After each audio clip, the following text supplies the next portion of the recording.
Today's youth need teachers, volunteers, and most of all, well, they need you. I'm Doug Edwards, and I'm going to be talking with real youth mentors and students to give you the knowledge you need to be the best youth worker possible. This is Youth Worker on Fire. Oh, you're trying to bring me down and run me out of town. You're taking what you want, but you can't take my rhythm now. I'm walking to my own beat, just gonna be me. I'm not replicating nobody. Leaders are mentored here. They're mentored where you are. They're mentored where I am. We do it intentionally or we do it unintentionally. But either way, we are mentoring adolescents. We are mentoring children. We are mentoring young adults. And we may even be mentoring older adults. One scripture always stands out to me and to most people that's been into Christianity or have asked Christ to their heart over the years or decades, and that is iron sharpens iron. And so one man sharpens another. Proverbs 27:17. But I like this other translation, the New Living Translation, which says, iron sharpens iron, so a friend sharpens a friend. That kind of broadens that perspective, doesn't it? And so many of the students that I've mentored over the years, and I didn't do it intentionally, and you're not either, you're doing that intentionally too, and we should do some intentional mentoring. But I like what one guy said. He said, you don't go around saying, do you want to be my mentor? In fact, I had a friend say that. I've had several people say that, would you be my mentor, and different things like that. It's really awkward.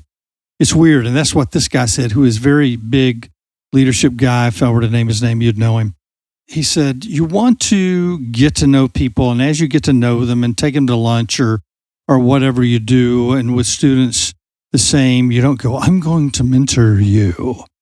Well, Jesus did that in kind of a different way, but it was a different culture. Hey, come and follow me. No, drop everything you got, follow me. You see that with Elijah and Elisha, if you're looking at prophets and different things before Jesus. But iron sharpens iron, so one friend sharpens another. But we do it intentionally and unintentionally. We hope that in our non-intentionality that we're doing it by the way we live our lives. But here's my point. Dr. John Maxwell, who his goal was 1 million leaders, I think, in his lifetime, and I think he's over 10 million people that have gone through his leadership training, and maybe even more than that now. And that's intentional leadership. And if you look at his books and his audio teachings and all the things that he does, and you'll want to be a part of that. Very intentional, very good. But most of who we mentor, and he has no idea the numbers outside of those actual assemblies and people being a part of his community are just watching and reading his material and listening to it from afar and not even reaching out to him that much. There's millions of others, I'm sure, that are being affected by his mentoring, and that's how we'll mentor more than not. So our students are watching us, and they're going to do what we do, not what we say. One of my former students, who's a pastor of a rather large church in a very small area, is a very big God thing phenomena. He came to know Jesus when he's 10 years old. He tells that story of how I was his youth pastor and took him to an event called Challenge 90, and how he came to know Christ there. And that was the beginning of his spiritual journey when he asked Jesus in his heart.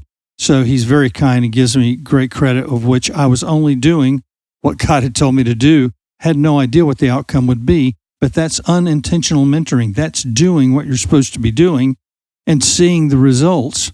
And sometimes mentoring will come out of that directly, but usually not through, will you mentor me? You don't, it sounds that way too. The way I'm saying it's intentional is that it sounds kind of whiny. It sounds kind of like, I'm so weak and you're so strong, that sort of thing. And that feels awkward on both sides of it. This weekend, I was watching, in fact, last weekend, I got to be with my son, Ryan, and his wife, Brittany. And for part, we got to see him at a church that he's at called Factory Church in the Charlotte Concord area. An amazing place. You can see it on Facebook on Sunday mornings at like 9:30.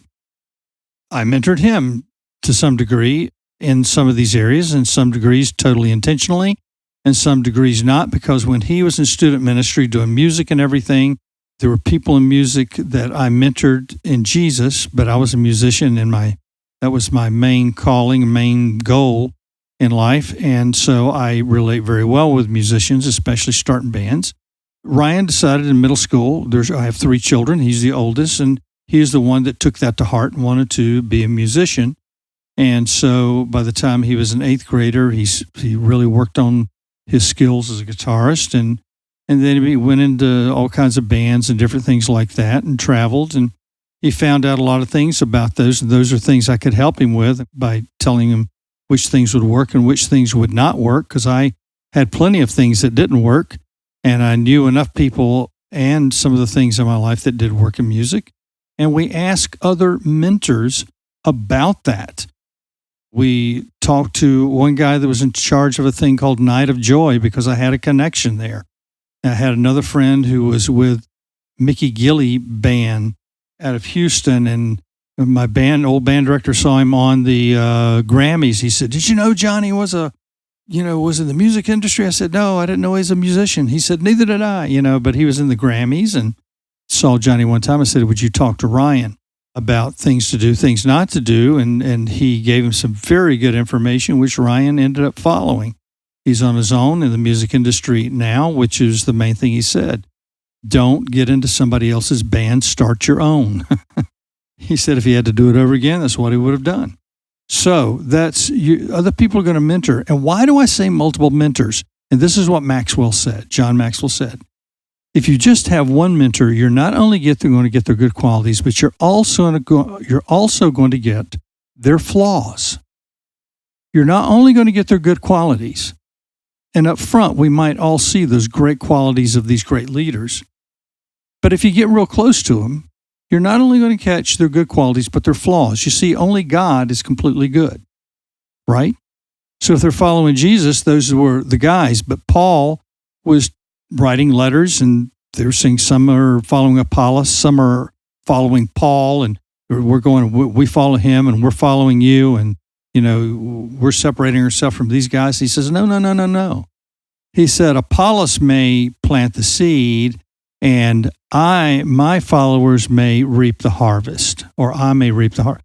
So there's going to be different people doing different things because God has put different giftedness in their life. So you want to be mentored by several people and not necessarily directly, because we are human. We still have flaws. And some will argue that according to their spiritual theology on all that, but that was some great advice by him. So I've been looking at a guy by the name of Deion Sanders. Now, I knew of Deion from his great days as a college football player and then as a pro football player. But I have a friend who knows him. In fact, I have 2 friends that know him. But I was listening because of Harold Kelly, who is also a pastor and a coach and also played football for FAMU, talk about Deion. And then I looked him up, and he's at Colorado University. This year has already won their first 2 games, which were upset games they didn't think that Colorado could win, but Deion is that sort of leader that can raise that sort of talent. But in his interview, when I saw this hour-long interview of him and he talked about different things, he said, I'm a combination of all the coaches that ever coached me. And he started naming all of his coaches since Pee Wee League football. Did you get that? Since elementary school football, he started naming all of his coaches and how each one of those coaches left a mark in his life. And he said, I am the coach I am today and the person I am today, not only because of my mom and my dad, but because of these coaches that were in my life and these other people. And he talked about how Jesus came into his life at a moment of desperation after the NFL. And he's going through some stuff right now. But I thought that was really interesting and great, looking at multiple leaders. It's not one mentor. It's multiple mentors. Jesus is our ultimate leader, our ultimate mentor, yes. but there are many mentors in our life. And I tried to do that for my students as well as my children, especially. We lead them to other people that they could listen to, because sometimes children have a hard time hearing their parents because they hear the good, the bad, the ugly in every family every day. And sometimes it's easy to take for granted the people you've got right in front of you. And I understood that working with adolescents. And so my wife and I would encourage them. And in fact, it was many other people that put them on the path that they're on now to do great things, all three of them. But the love of my life, on top of my children, they are the love of my life, along with my lovely wife, Colleen, but are our three grandchildren and one that's coming. But the three that are there are communicating now. They're 4, 3, and 1 and 3. Well, actually, 1 and 11 months old. They're 2 boys, and the little girl's the youngest. And we're going to look for people to direct them to. We want to be the mentors in their life, the leaders in their life, but we're looking for that youth pastor, that youth worker, that elementary school teacher, that coach throughout their lives, those pastors, those relatives that love Jesus above everything else and lead a life that is the sort of life we want our children to lead. And that's what I tried to do. I try to match people with people. Who do you want to be like? Well, here's a person over here that loves Jesus, and he's doing this. Here's a person over here, a lady over here that loves Jesus, first of all, and she is at this level of the world and never compromising her relationship with Jesus Christ. If you go to one of my episodes on Zorro, the drummer, who is a drummer with Lenny Kravitz and with Janet Jackson and so many, many others, and he talks about right after Elvis Presley's daughter's death, how he was riding with Elvis Presley's daughter, and they were listening to one of Elvis's gospel albums and talking about how much he loved Jesus and the struggles he had and different things, how important that music was. Zorro was a real encourager and shared Jesus. God led him into the secular field. And so I direct people that are wanting to go to higher levels in life, or wanting to be the best mom or dad they can be, or whatever it is, to those people that are like the people they want to be. What leaders are you directing your students to on top of yourself? Don't be their solo only leader. Be the best person you can be, so that they have someone years and decades later to look at and say, they never gave up the fight. They never quit. They're still at it until they went home to be with Jesus. But also, don't be so arrogant as to think that you are the bottom line. God has others. Remember, there was a time when Elijah said, I'm the only one. There's times when Jonah thought he was the only one. There's times when Jesus felt like he was all alone, although he knew differently. God would show them, no, I have many more, just like you, that are ready to fight, that are ready to be with you, that are ready to go, ready to achieve. You're not alone. I preserved others as well. But know this, I love you just as much as if it was you and only you. But I have others to come alongside that are ahead of you and that are also beside you. So mentor, my friends, but do it by your life. Make sure that you're living the life that Jesus intended you to live. Do the things that he's created in advance for you to do.